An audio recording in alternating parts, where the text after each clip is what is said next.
Good afternoon, good afternoon, good afternoon. My name is Tony Browder, and welcome to a very momentous occasion. We had a few technical issues, and we had to switch to another YouTube link. Atlantis is putting all that information in the contents, so you'll be able to see everything. But thank you for participating in this afternoon's gathering. Again, my name is Tony Browder. I am the Director of IKG Cultural Resources, and we are coming to you live from the Thurgood Marshall Center in Washington, D.C.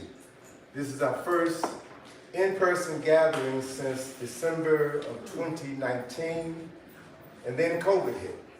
And we've been shut down for 2.5 years. The Thurgood Marshall Center just opened up, the building just opened up 2 weeks ago. This is our first activity here in this building. We've been here for 16 years. This is our first activity here in 2.5 years. So I thank you all for coming.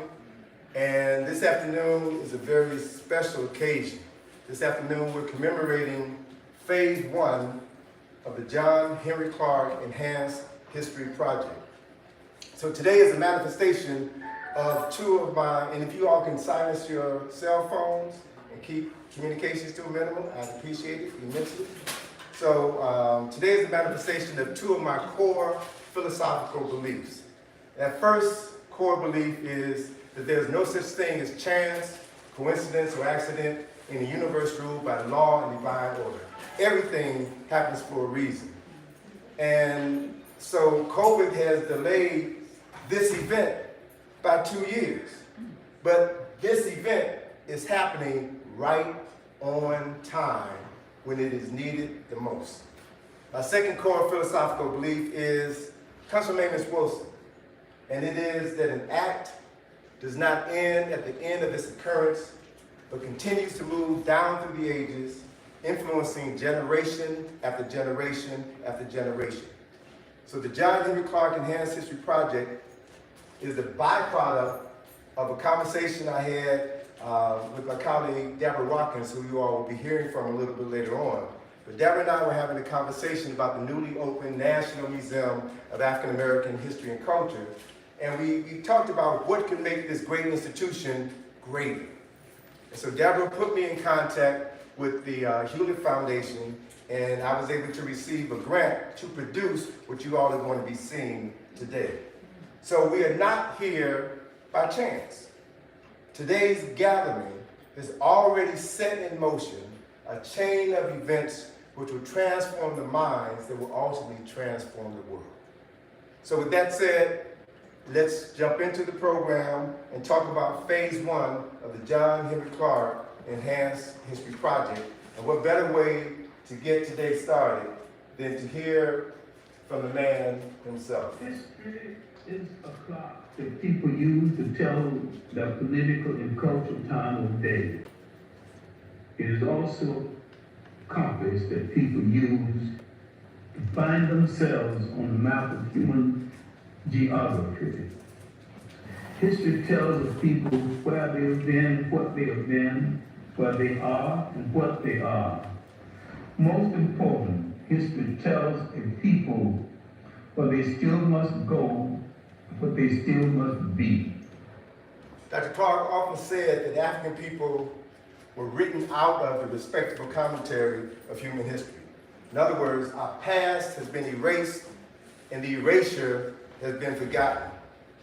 Our story was replaced by his story.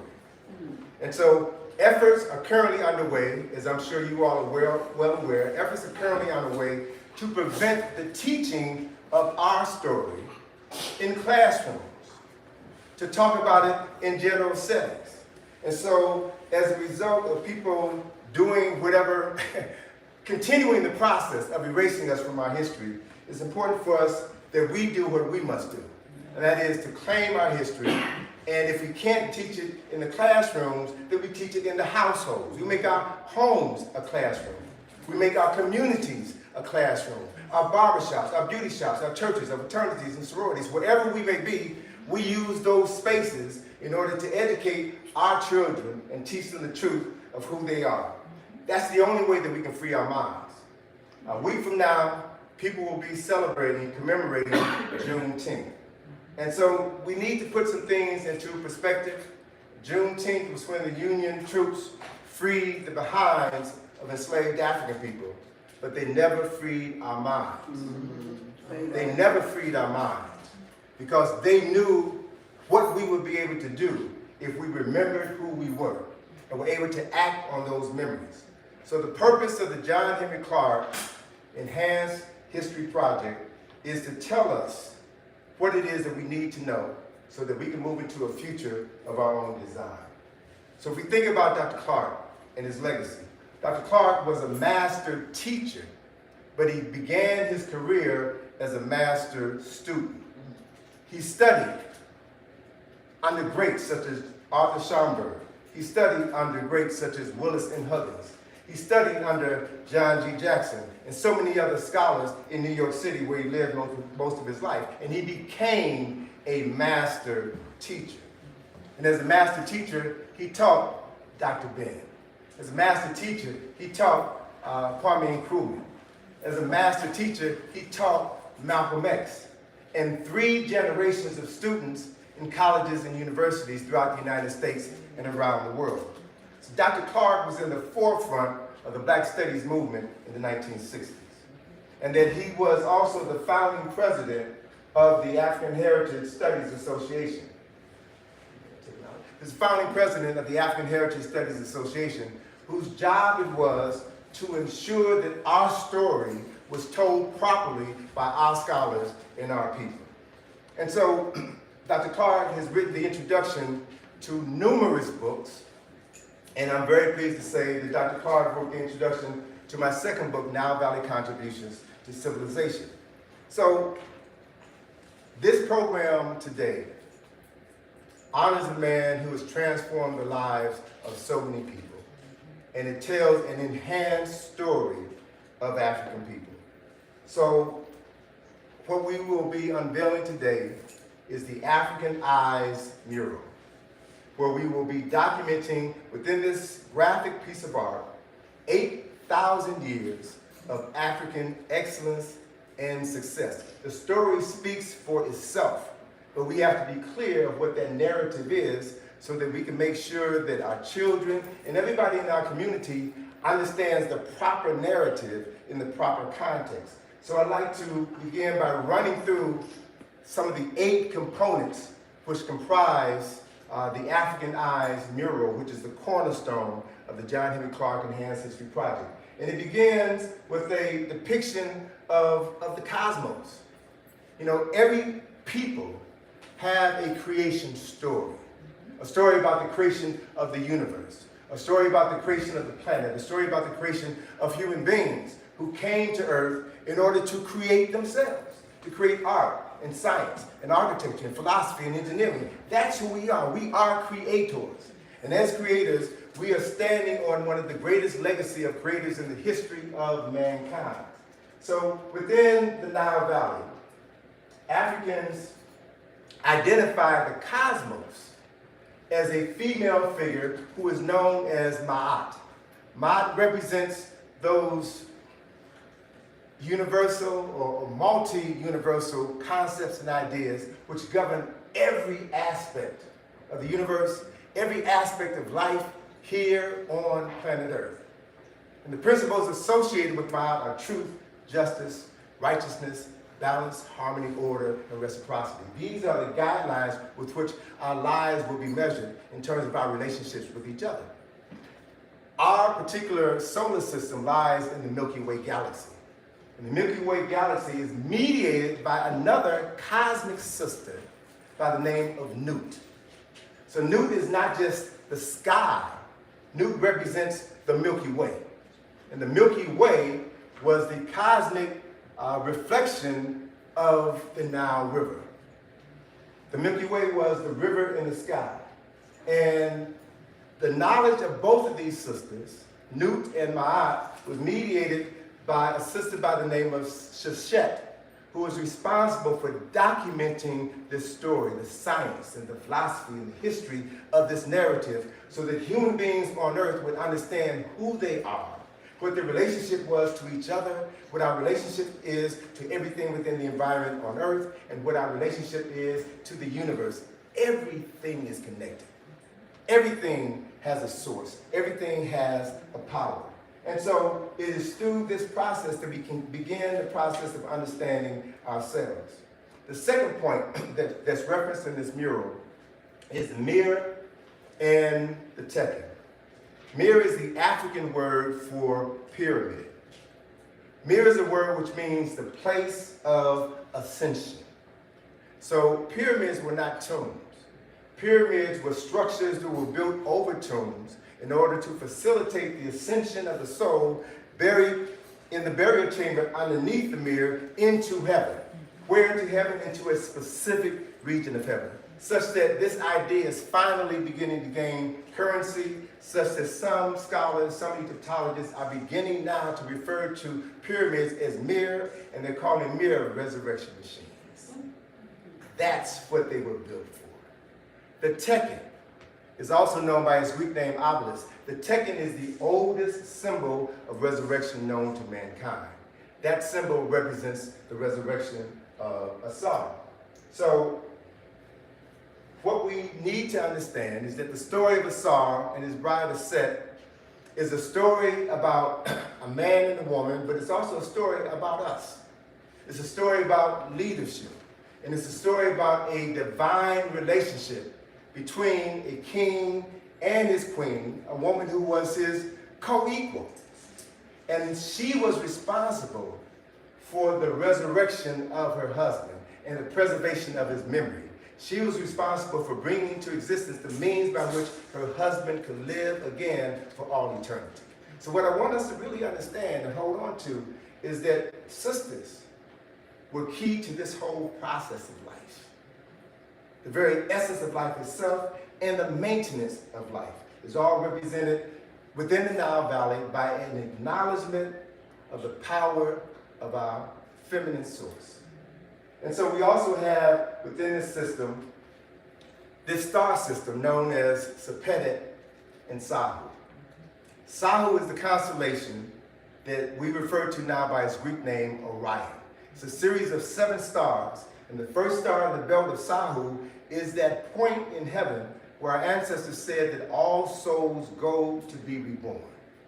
And so that constellation is named after Asar. It's called Sahu. And the 3 stars in the belt of Sahu point to the star that represents his wife, Set. So the essence of Asar and Set is embodied in the heavens, in the constellations. So there is a profound relationship between what is above and what is below. Activities that take place in the heavens and corresponding activities that take place on earth. And so it's about knowing this and understanding this knowledge and how we can live and function and thrive within this understanding.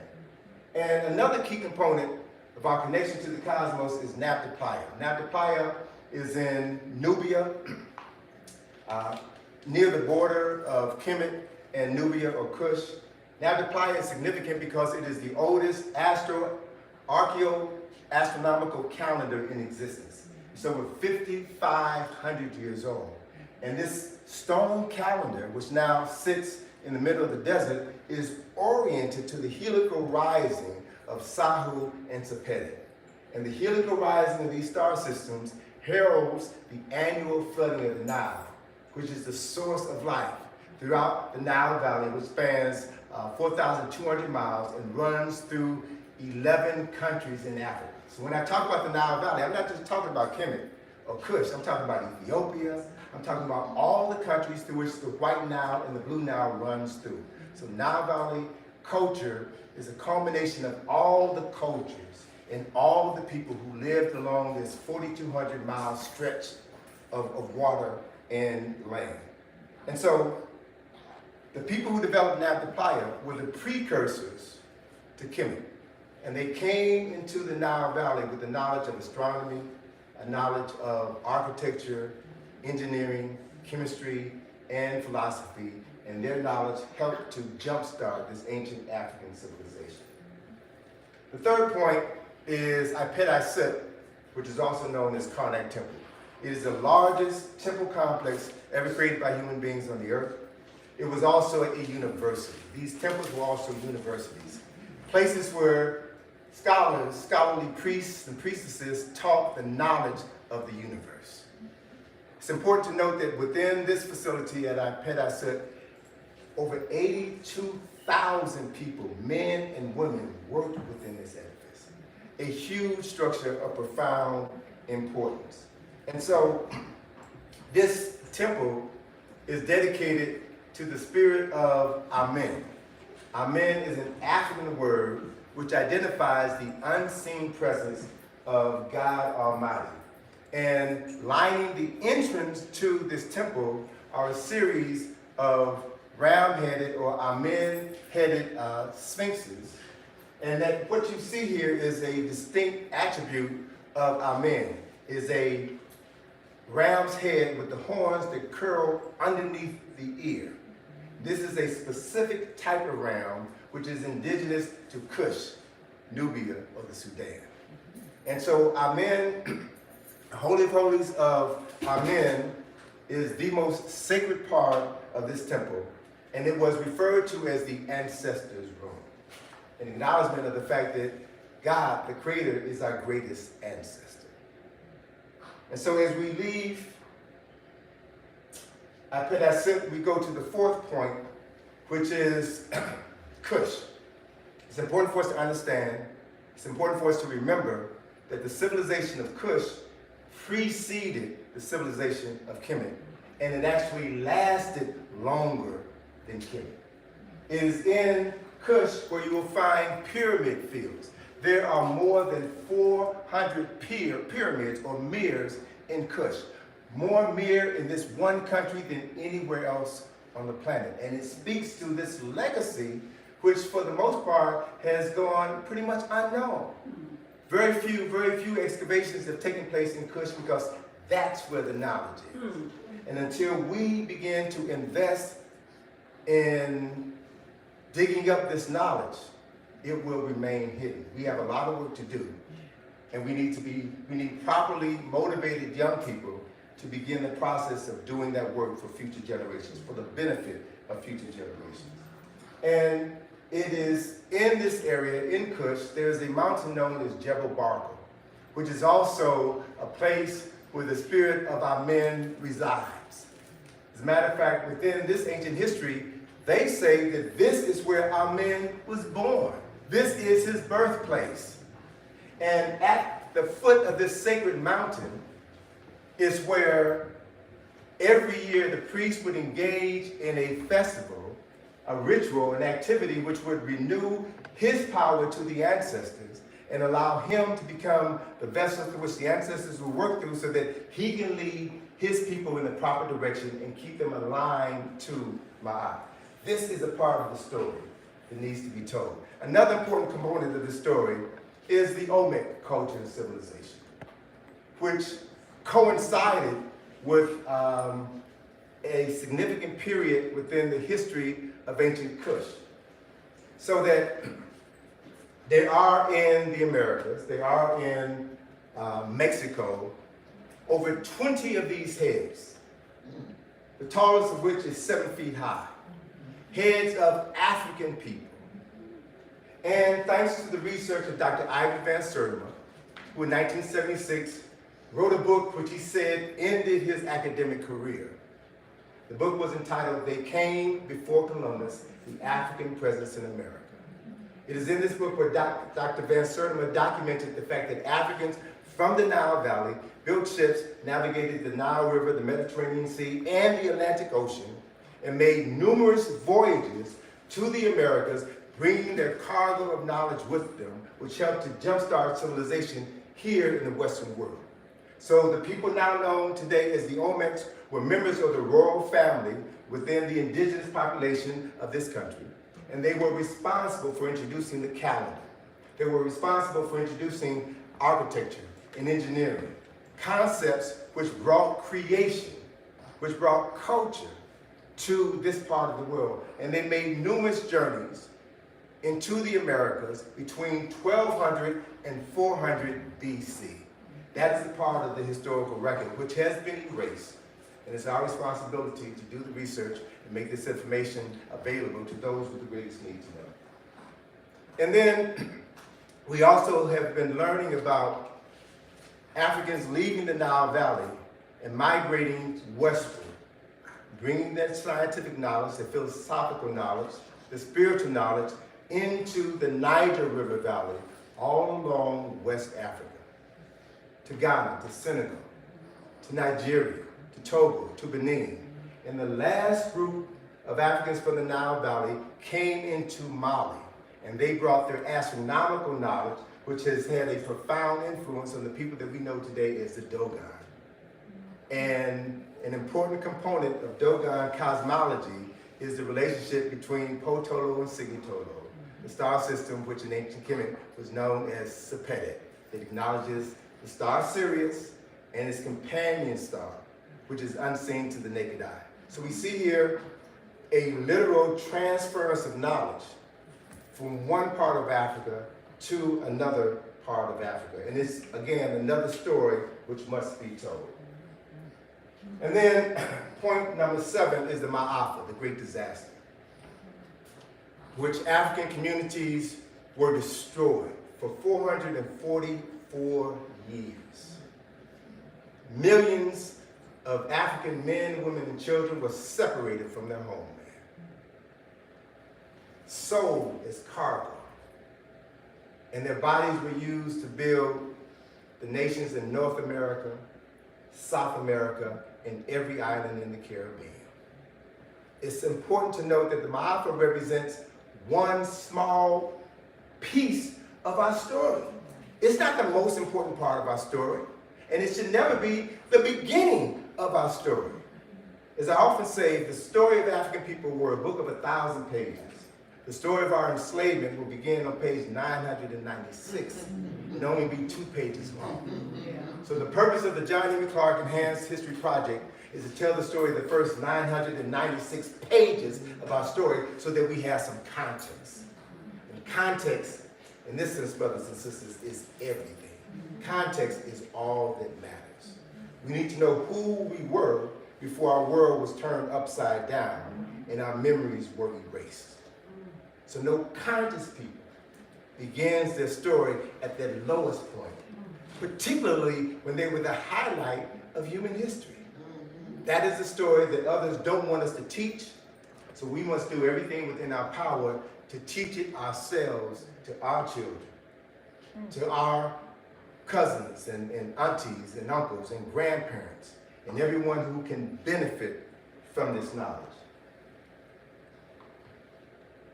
The importance of this is that to not know what happened before your ancestors were enslaved is to remain mentally enslaved. And as Baba Asa Hilliard said, mental slavery is worse than physical slavery.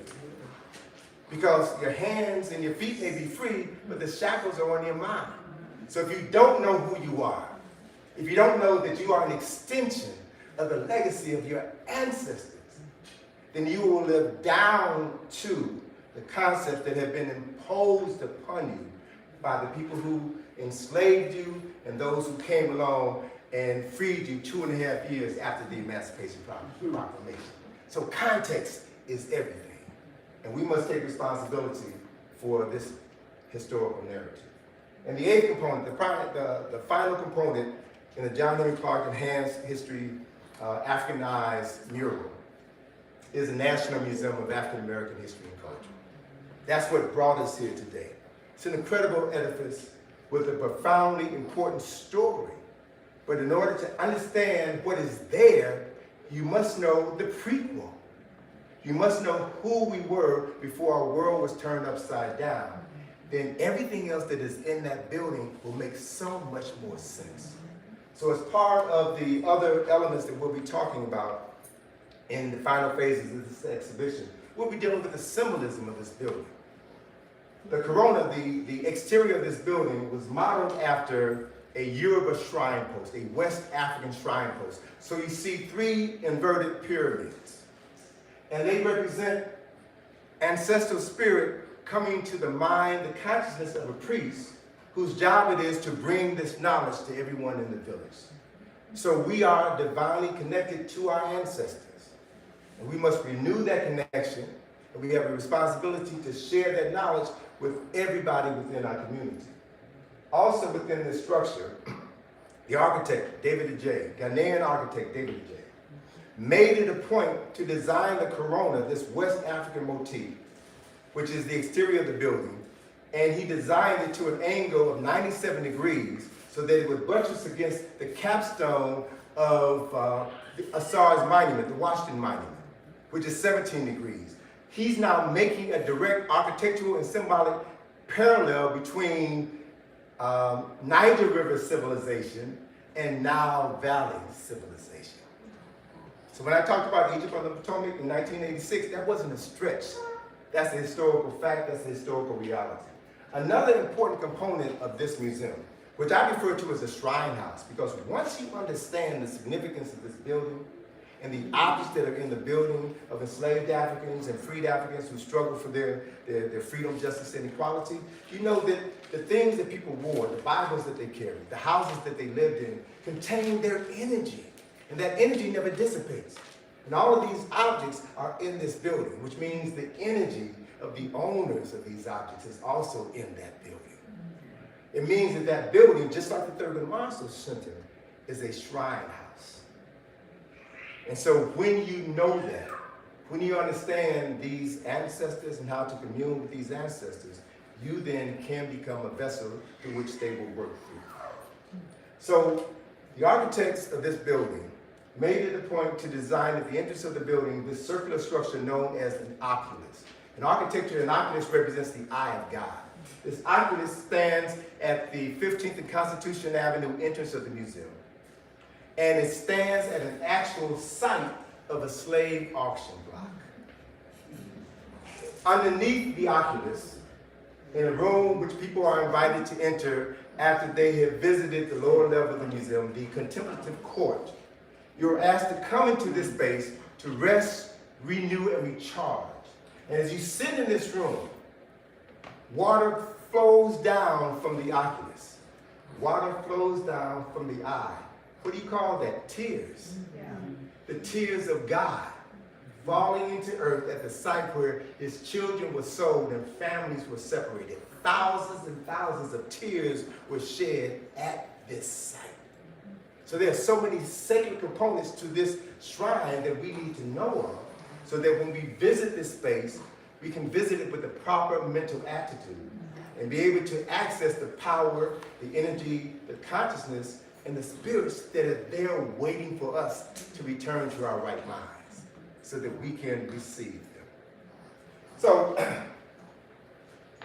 on October the 29th, we will unveil the second phase of the John Henrik Clarke Enhanced History Project, where we will use the other space on the walls of the second floor of the Thurgood Marshall Center to tell the rest of the story. We're going to tell the story of the accomplishments of free Africans during the time of enslavement here in Washington, D.C. I don't just focus on what folk did to us when we were enslaved. I like to focus on those during the period of enslavement who did incredible things despite enslavement, despite Jim Crow, despite segregation.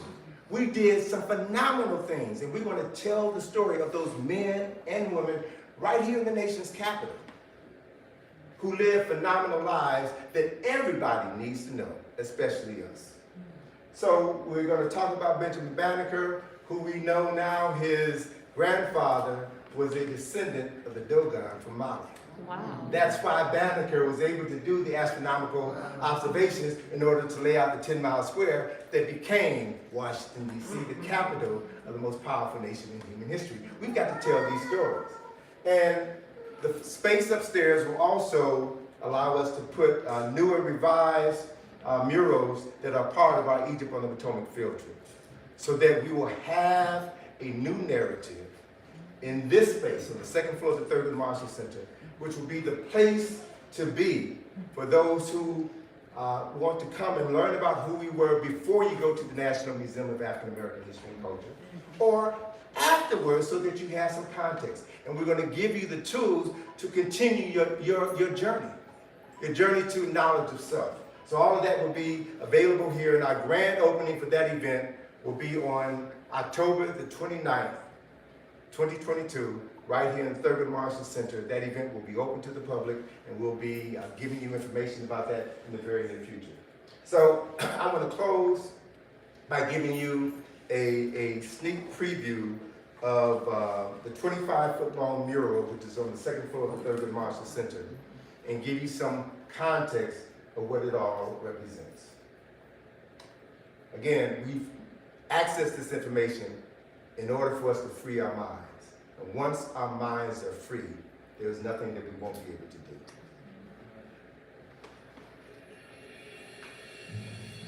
In the beginning, our ancestors knew not. They studied. For 4,000 years, they learned all there was to know, and they taught others. For 1,000 years, they spread their wisdom from the Nile to the Niger. Then came the Ma'afa, the great disaster. Enslavers made it illegal for Africans to read and write. They were forced to forget all they had learned and taught. They built America from the Hudson to the Potomac to the Mississippi and beyond. After 400 years of forgetting, they forgot they had forgotten. That changes today. I will remember for them. I will read for them. I will write for them. I will speak for them and teach for them. I will make certain they're never forgotten again. For I am the vessel through which my ancestors live, breathe, and do their best work.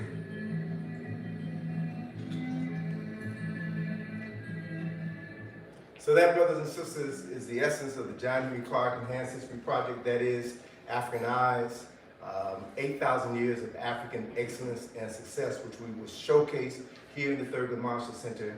And this energy, this knowledge, this power will emanate from this building throughout the city, throughout the country, and all around the world if we're willing to do our part. So at this point, I'd like to bring up Atlantis Browder and Deborah Watkins and have them talk briefly about the educational applications of this knowledge. We're not just keeping it to ourselves, we're looking at how we can expand this information and make it accessible to everyone who needs to have a new perspective of history and culture. So Atlantis, Deborah.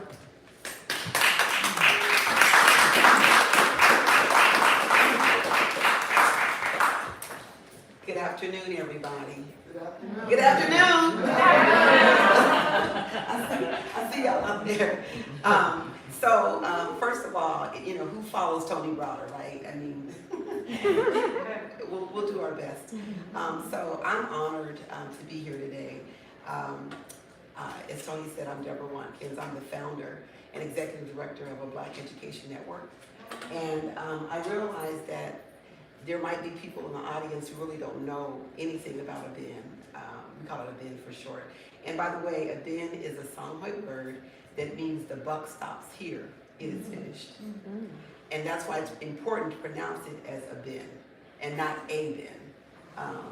And so Atlantis is going to cue up my video, and I'm going to, it's just a short 2.5-minute video about a Black Education Network, a bin for short.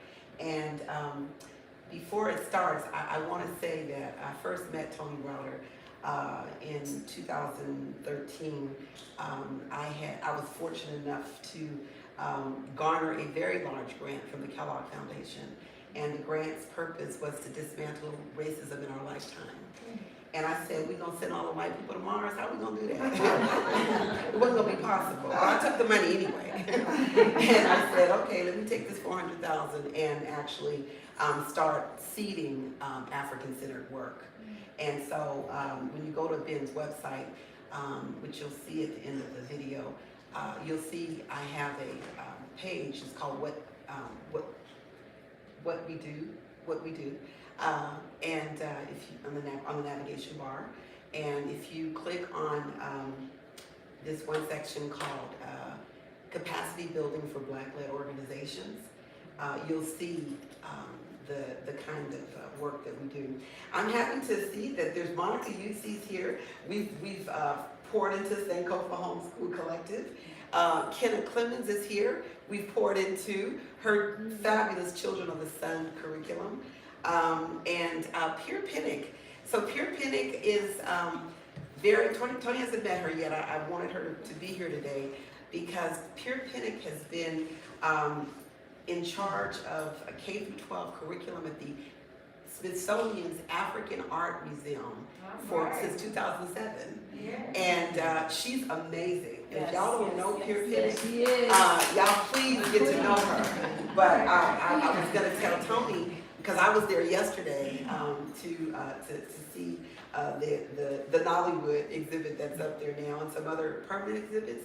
But I was going to tell Tony that that's who we need to connect with, right? Because they really do start our story, in Africa as opposed to in enslavement. So here's a quick video of the work we do, and when it's finished, I'll just mention a few of the projects that Tony and I have worked on together, and how this John Henrik Clarke Enhanced History Project is just another installation in the partnership that we have nurtured now for nearly 9 years.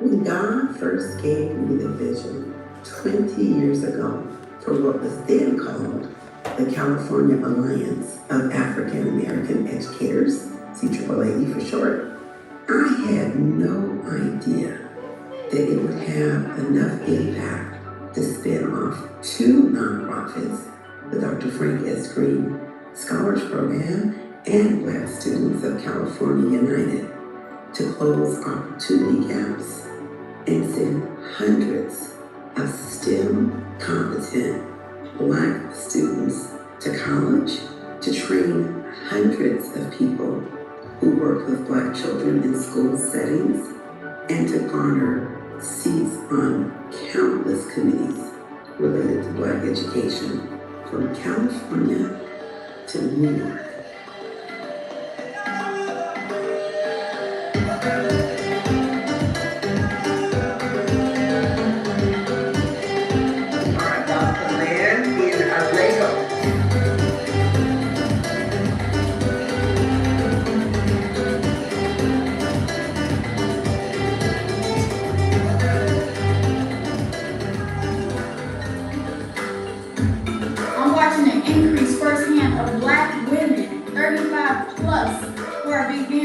Diagnosed with depression, anxiety, and schizophrenia.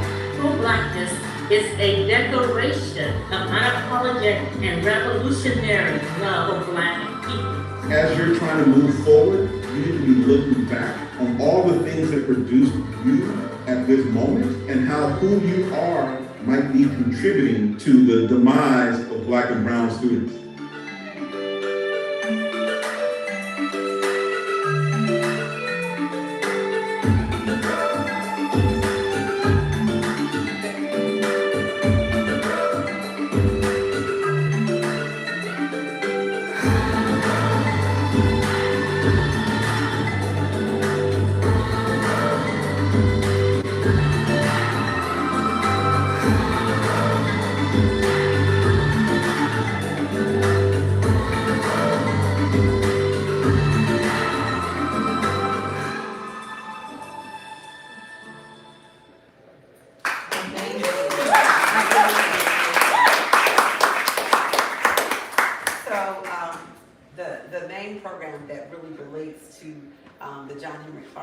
Enhanced History Project is what we call the Cultural Imperative Program, CIP for short. And so 8 years ago, I started having Tony come out to California every month for 4 years. And he taught on Thursday nights. He would fly in Thursday, and on Thursday night he would teach the parents from his book, From the Broader File. Yes. And then on Friday, he would teach the kids in 3 high schools in my school, the school district where I taught. And when I say that his instruction transformed the lives of not only the children, but also the parents. And so we brought the children here twice for conferences. We did the Egypt on the Potomac trip with them, some of their parents. And these children have gone on to continue to have this consciousness about them. You have to understand, California is ultra white, and it's just as racist. somebody said that, Malcolm X said that the South is anywhere south of the Canadian border. Anywhere south of the Canadian border. And Pharaoh Sanders is here today. Pharaoh, just turn around and wave. Take your mask off and wave. This is the woman responsible for Selma's Jubilee, the Edmund Pettus Bridge crossing. This is the attorney. And when I talk about living in the belly of the beast, this woman has done that. So Abin is also investing in her work. And so that's going to be Atlantis' next project. Atlantis just finished, she works for us part-time, and she just finished an amazing culturally relevant STEM program, the only culturally relevant STEM program in the world. We've done the scan. There's nothing like it. And Atlantis is the chief architect of that amazing STEM program.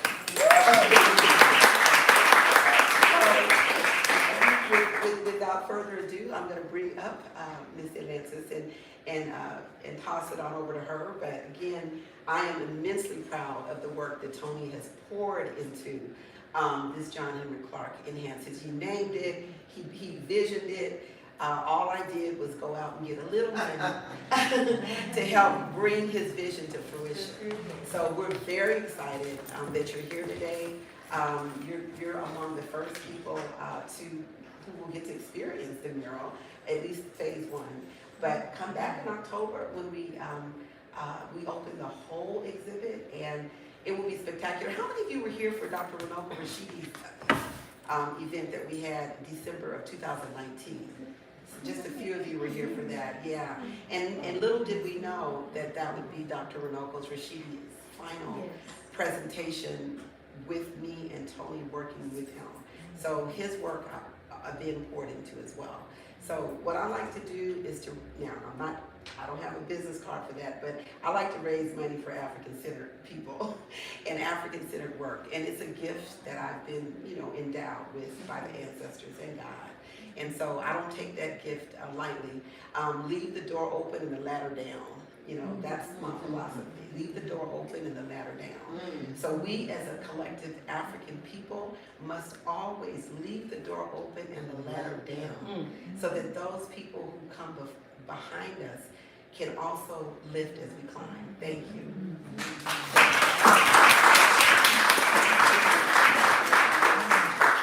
Right, thank you for that, Deborah. Good afternoon, everyone. Good afternoon. All right. I want to first begin by acknowledging my dad. I don't think that I told you that I'm so proud of you.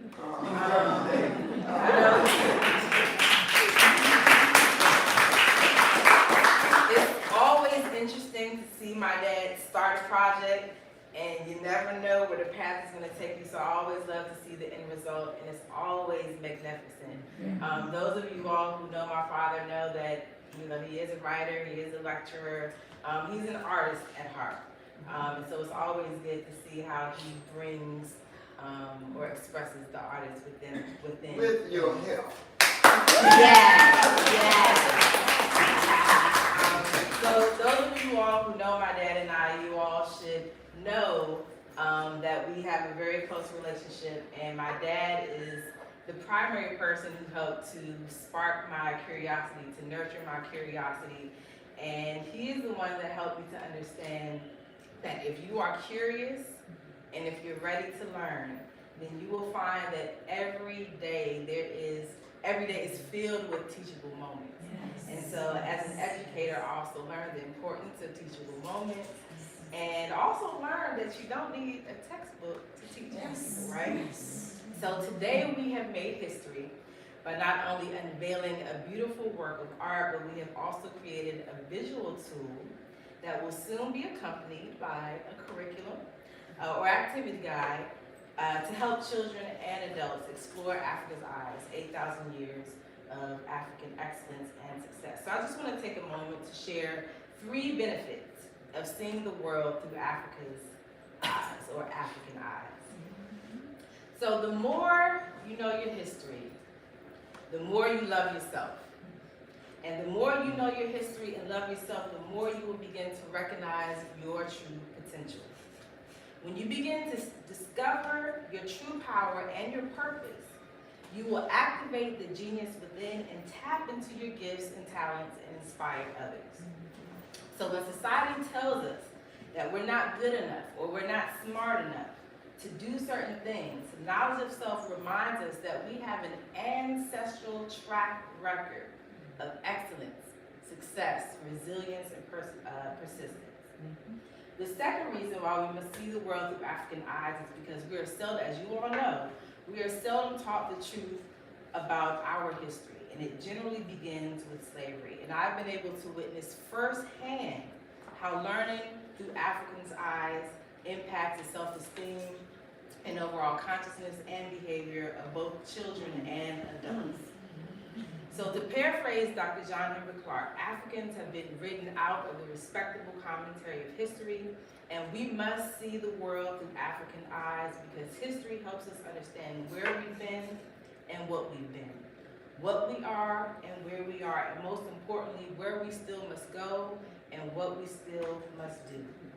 So if you all take a quick glance at history, it will tell us very clear that collectively we have a whole lot of work to do, but each of us can do our part and educate and liberate our people one mind, one book at a time.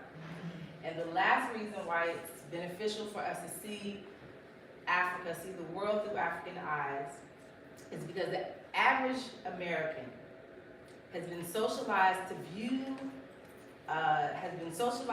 the world through the eyes of Europeans or white Americans. And as a consequence, they have embraced European culture and are guided by Eurocentric standards of beauty, success, diet, and education.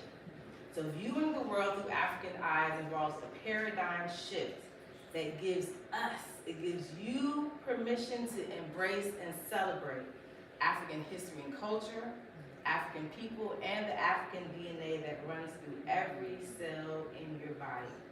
That shift involves centering African thought rooted in self-preservation, survival, and advancement for Africans and all of humanity.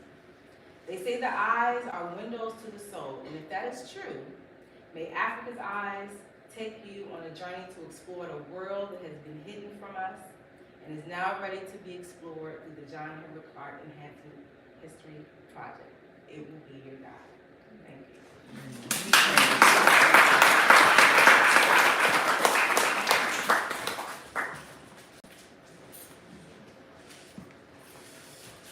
Thank you, Atlantis, and thank you, Deborah. So as we wind down, I do want to acknowledge a couple of special guests that we have. You all are special, but I want to acknowledge some very special guests that are here today. First and foremost, I want to acknowledge Sister Free Benjamin, who is the artist who took the concept of the mural and did a phenomenal job. We're going to see that in a few minutes. So Free, come on up here for a second. Yeah, come on up here for a second. Huh? No, you never get to die. Share that chant that you wrote. Oh. Yeah, share that chant. This is the perfect place for it. The ancestors got your back. All you gotta do is call them and they'll be right there. You got to give them a little offering in your day. Then say amen and Ashe. And Ashe. Thank you.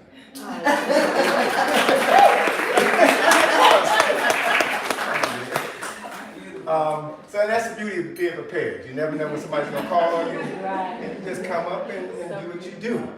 Another special guest we want to acknowledge is Ayana Northern, the wife of Brother who's here, and she shared with me. Ayana, please stand.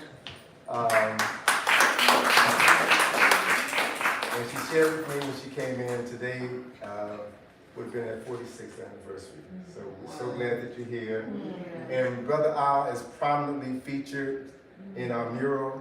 Brother I is playing the role of Gabriel. He's the ancestors who's calling all of the ancestors to rise up and take us to where we need to go.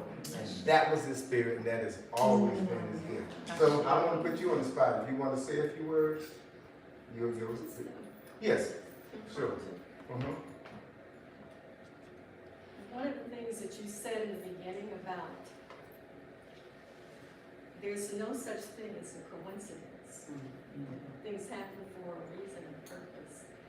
And I didn't realize at first that today was our anniversary. It was, I was looking at my calendar, trying to get stuff together, and I saw it clicked, June 11th. And on my calendar, and Ayana's anniversary, and this. So all I could do was say, thank you to the ancestors, including my precious mother. Loving who? Thank you. And so thank you. One of my biggest honors is to be able to include in that because I love music. So the music that you heard in that little video piece behind my poem, that's Brother Oz's music. It's a piece called The Sea. And for those of you all who've done our Egypt on the Potomac field trip, I work with Brother Ah, and his music is the soundtrack for everything on Egypt on the Potomac. So Brother Ah and I go way back, and he's been such an integral part of my life, and it's my honor to be able to immortalize his essence so that the world can know and cherish the essence of this great spirit who is still with us. Yes. And we can't forget that. His spirit is still with us. And so also I want to acknowledge another special brother from Ghana, Brother Kojo Yanka, who's here. And he has a new museum project. So brother, I'm going to invite you up to talk with us very briefly about this project and why it's so significant. And welcome you to DC. This is my first time meeting you, brother. We've been communicating by email for the past 9 months or so. So it's a pleasure to meet you, my brother. So please, say a few words. Good evening. Tommy, this is a surprise. I just was invited to come and just sit in, and I didn't know he was going to make a big story out of it. Yeah, my name is Kojo Yanka. I used to be in government several years ago. I quit, and then I set up my own university called the African University College of Communications. It's 20 years this year, but since 2019, I've been working on a project called the Pan-African Heritage World Museum. And this is going on in Ghana.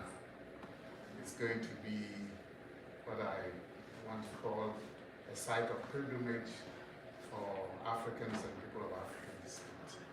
Because since I read Dr. Woodson, Miseducation of the Negro, I realized that it was not only the Africans on this side who were miseducated, but those of the continent were also badly miseducated. Yes. And sometimes I feel ashamed that when one gets to what we call the Cape Coast dungeons and Almina dungeons in Ghana that a lot of African Americans troop to, I see a door of no return, and it means more to me than just a door. Yeah. It's like whoever were in charge made sure that we didn't know anything about what was beyond the seas. So there was no history, and there is still not much history about people of African descent who left the shores of Africa. Equally, we also do not know anything more than just a few names that we read in the news about those who departed from Africa and went on the other side. So I have been chairman of PANAFEST, Pan-African Heritage Theatre Festival, for 10 years, and I have been in this space for a while, and I have thought that it was necessary for us to have a site of pilgrimage where we would all meet and know about ourselves. All the books that we have studied, including those I studied from in history to pass my advanced level examinations, were all by Europeans. And I know more about the history of Britain and the history of North America more than the history of Africa. So on the continent itself, when I was growing up, I knew very little about the continent, but we're not taught about African history. And after establishing the university, and I established the university for a reason, I call it the African University College of Communications, so that we can start training the young ones about Africa is not just your little country, Ghana. Your neighboring countries are part of it. Kwame Nkrumah fought for African unity. And then beyond that, Kwame Nkrumah united with those in the diaspora and went through all the congresses the congresses in Manchester, in London, in various places. The last one being the 1945 Congress, after which Kwame Nkrumah left Du Bois and George Padmore and others and came to Ghana to lead us into independence. And Ghana being the beacon of liberation on the continent, it is right that we have a center here to invite everybody to help unite the African family. Now, the whole idea is not the normal museum you enter, go through galleries, come out and drink a cup of coffee, and then that's the end. No, we're creating more than that. This is a 10-acre space. So apart from the five floors of gallery, which will tell the history of Africa, not from slavery, but thanks to resource persons like Tony and Unoko and a lot more others that we are working with from the beginning of history. We want to reclaim the right to say we own civilization. We want to tell the world that this is where we came from. The river Nile was the gateway, and the creation story that you saw here, we have several levels of creation stories in our various ethnic communities. Let our people know that we had all these. So we have a history from the Nile to the present. So we are telling our story about the empire, about the creation, about the empires, about migration, about the congresses that our leaders held several years ago, the achievements of our scientists, the inventors that were hidden, the legacies that were stolen. All that is going into the museum and to the present day. So, apart from the museum building, you get out and there are other components which are even more exciting. We have a 2-acre space for African herbal plants. Why herbal plants? Because they are part of our heritage. And we want to talk about not just the physical relationship, but the relationship to nature and spirituality of the African. All that will be there. We'll have chalets in the 2-acre spot so people can live there if you want, live among the herbs, and you don't need to be a vegetarian to be there, but you can have access to the whole food shops and the herbal shops and all that. We'll have practitioners there. We are working with about 15 plant scientists from various parts of Africa and diaspora, and they are working on classification. We've determined that there are about 30,000 species of herbal plants in Africa. We cannot plant them all, but as many as we can get into Ghana.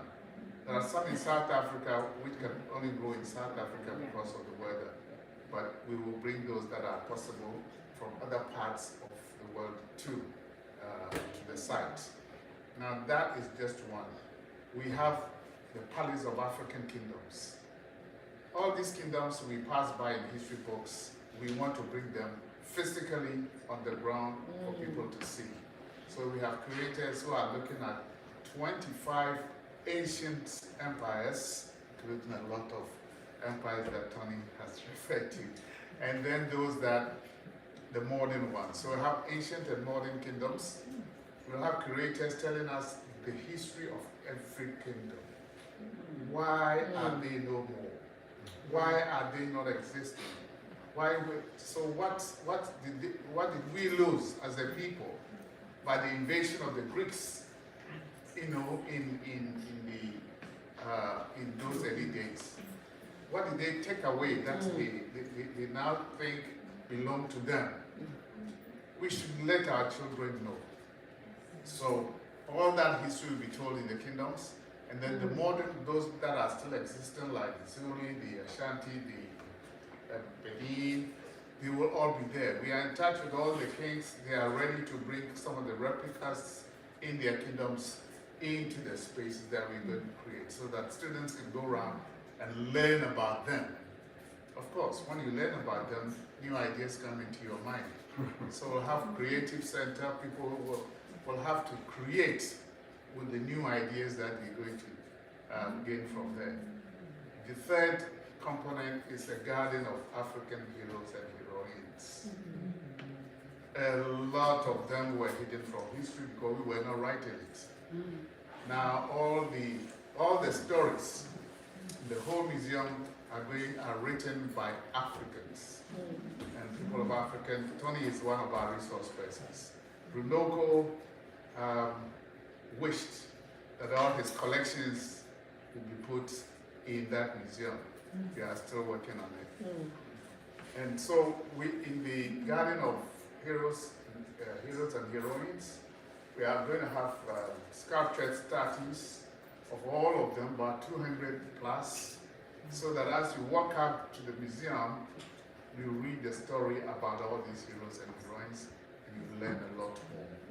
That is only one side. There is another interesting side, that is African cuisines.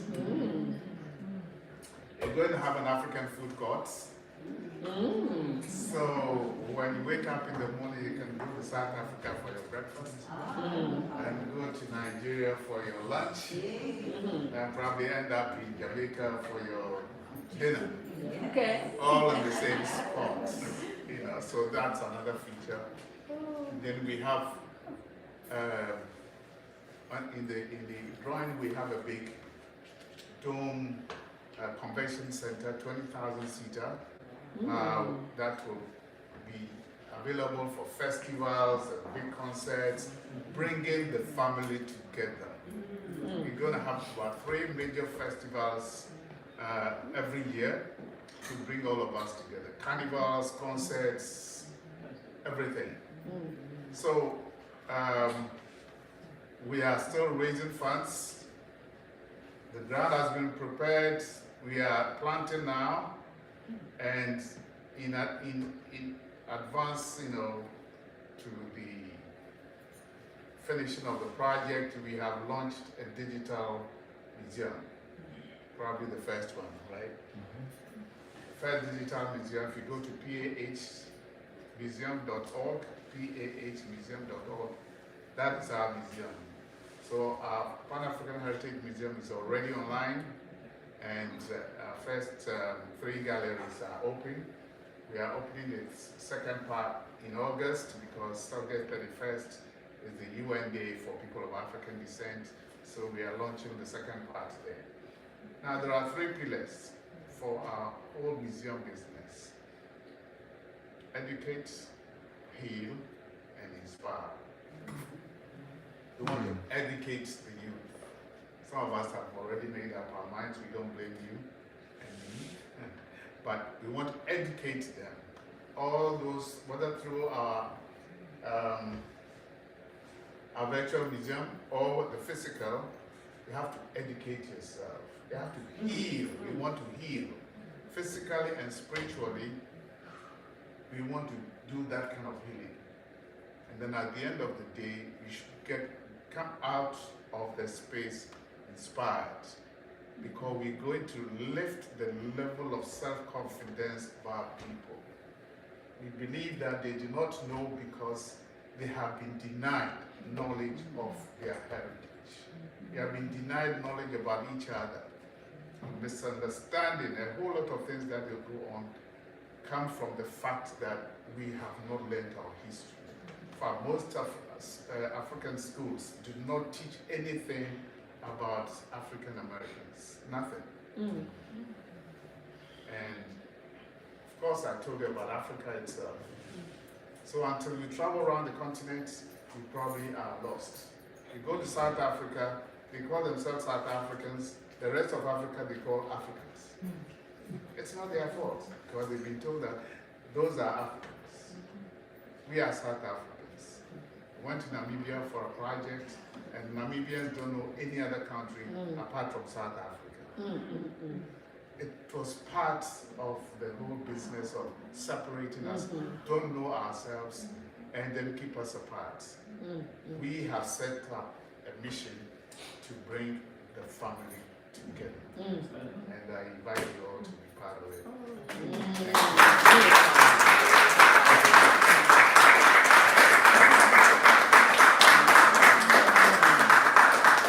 Thank you for that information and the insights, and also for giving us something to look forward to.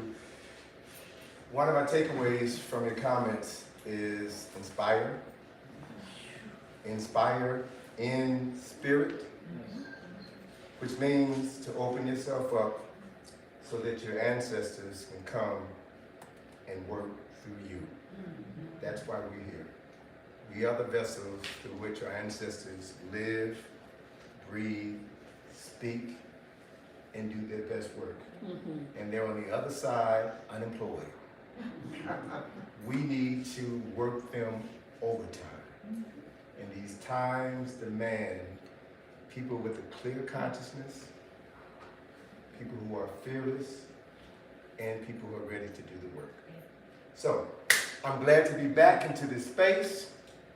I'm glad that you all were the first gathering, post-COVID gathering here in the Thurgood Marshall Center, sponsored by IKG. There will be more activities to come.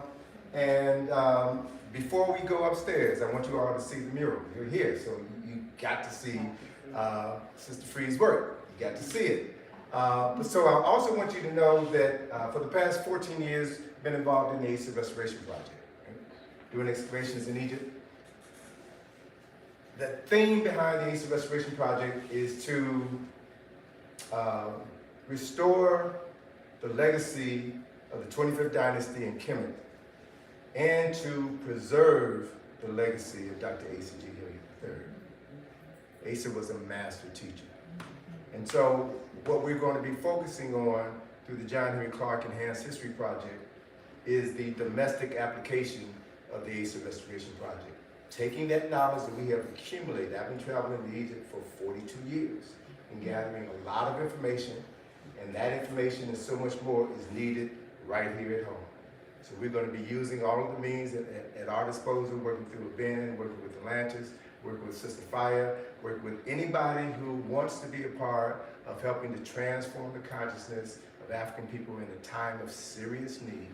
We're going to be working together to do our part so that when we're no longer here, 100 years from now, 200 years from now, when our descendants gather, they may gather under a mural that might have your picture on it, because you did the work. So I want to invite everybody watching to come down to the Thurgood Marshall Center, which is located at 1816 12th Street Northwest in Washington, D.C.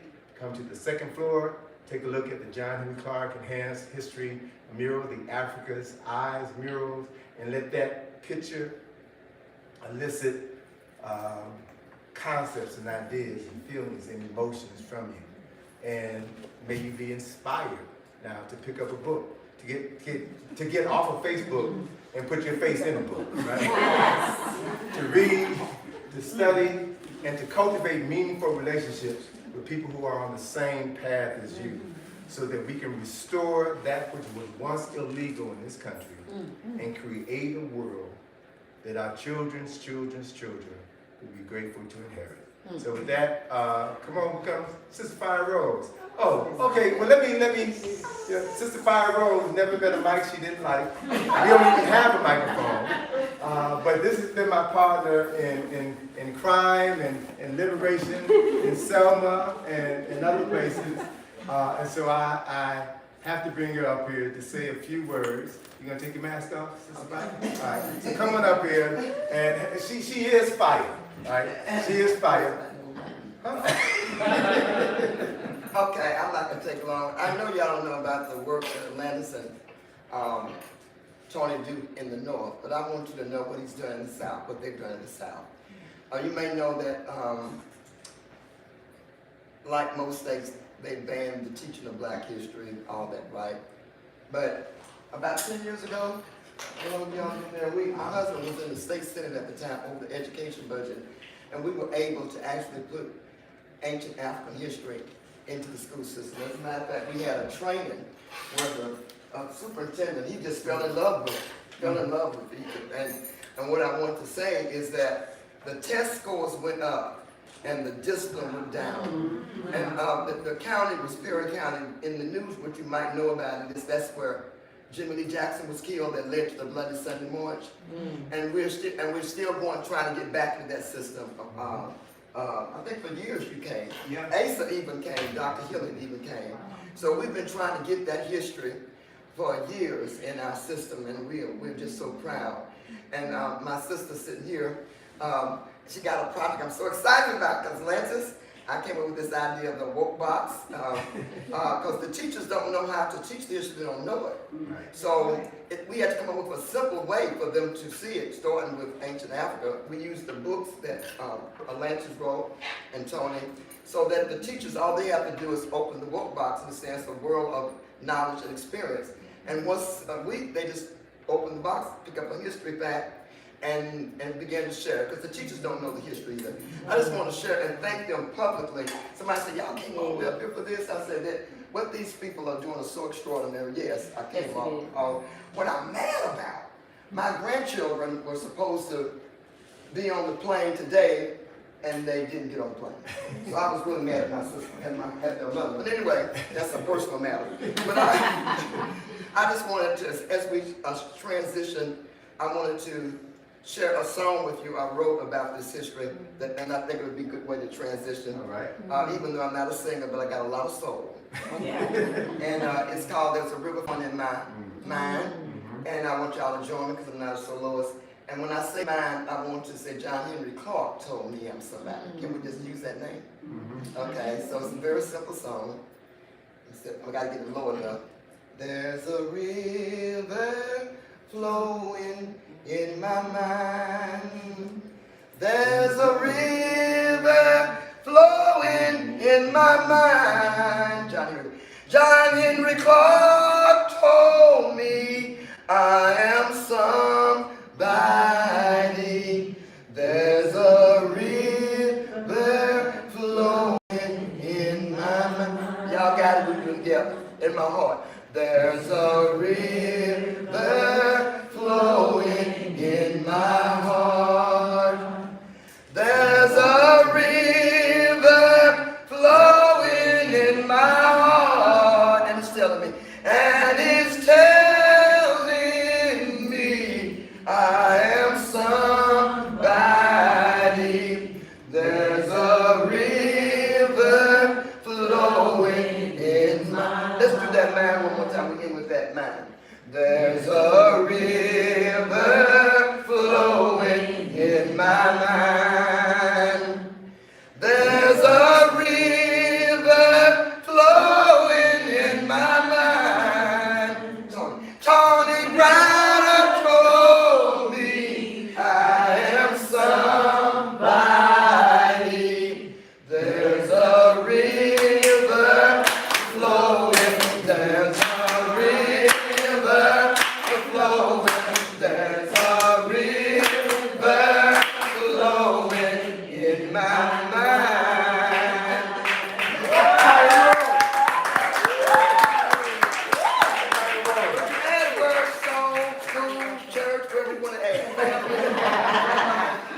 Bob, you might want to get her to do one more chorus as we get together and sing. Oh, okay. So this is my director here. So what we're gonna do is walk right up the stairs to the second floor, walk down to the end of the hallway so you can see the mural. And so Kamon has agreed to follow us live. So Sister Fire, and for those who may need to, the stairs may be a little difficult. There's an elevator on the other side of the stairs. Take that to the second floor, and we will meet you on the second floor. So I want you to be our black Pied Piper and sing us going up the stairs. Well, we're gonna do There's a River Flowing in My Life, the ancestors told me, okay? All right.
I ain't nobody.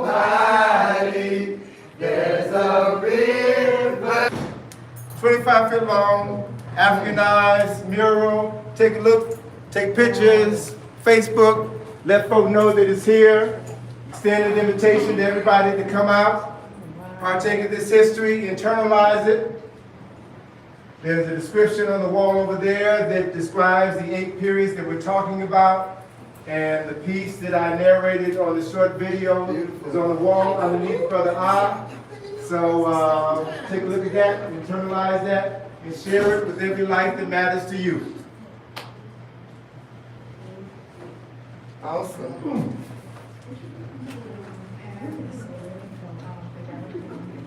Oh.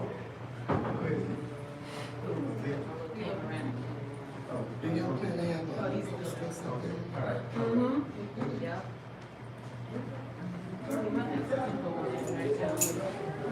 Look at y'all. Just all right. I done played the birthday, brother. I really appreciate it. All right, thank you for coming out. Thank your wife for making it happen.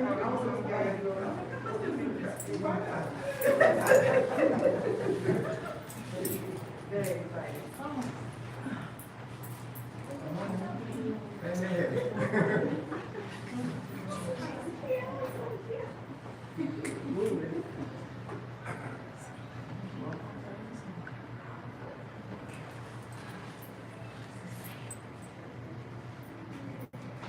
Excuse me.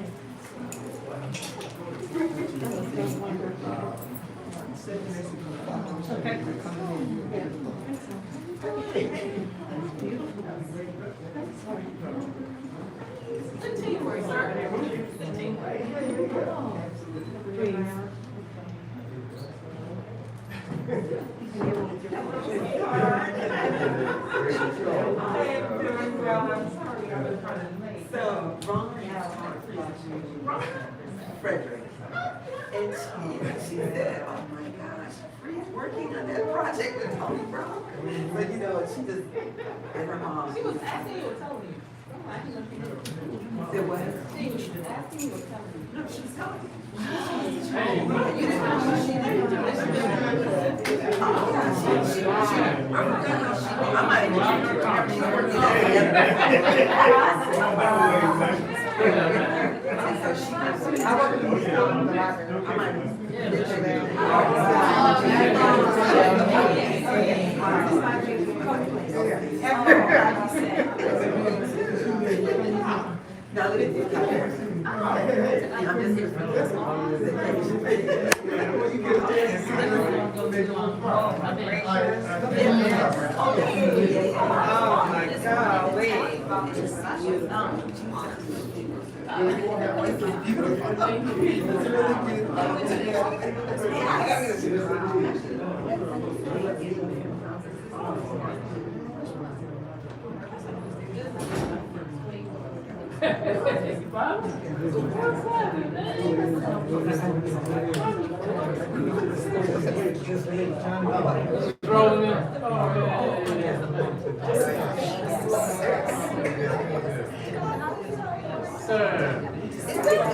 Okay.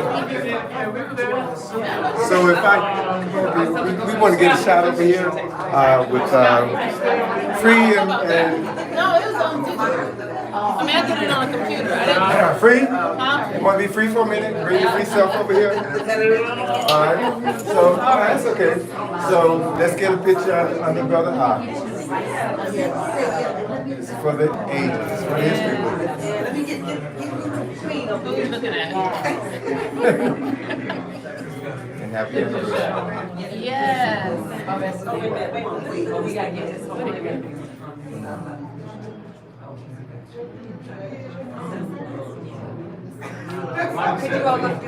Okay, sure. Okay, good. Sit down. I didn't get it in time.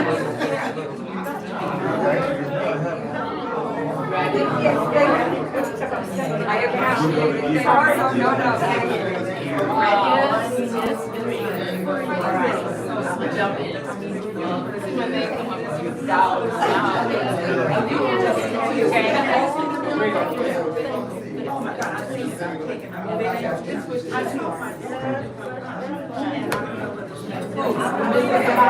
one more time, location and hours they get access to this. We are here at the Thurgood Marshall Center on the second floor, 1816 12th Street Northwest, between S&T on 12th Street.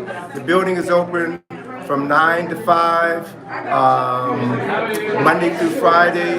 Saturday, they're typically open from 9 till about 3 or 4 in the afternoon. Come up here, no charge, open to the public. Come here either before you go to the National Museum of African American History and Culture or after, so you have some context. We have more information that's coming. So the grand opening of everything will be on October the 29th, 2024. So stay tuned, there's more to come. You get the last word from me. Last words. What do you want me to say?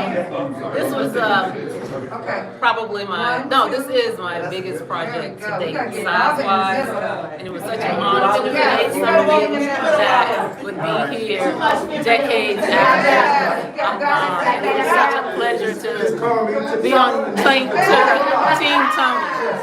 You love me. How long did it take you to do it? Well, I started actually in 2019. We kind of took a break because of COVID, not knowing when we would actually be able to have today. Yeah. So I really can't answer that question. A million hours. A lot of hard work, creativity. Say what? A lot of hard work, creativity. Yes, it was such a labor of love. Yes, indeed. It was a little intimidating too. It was real intimidating. I was like, I'm ready to do what? Thank you so much. Thank you so much. Yes.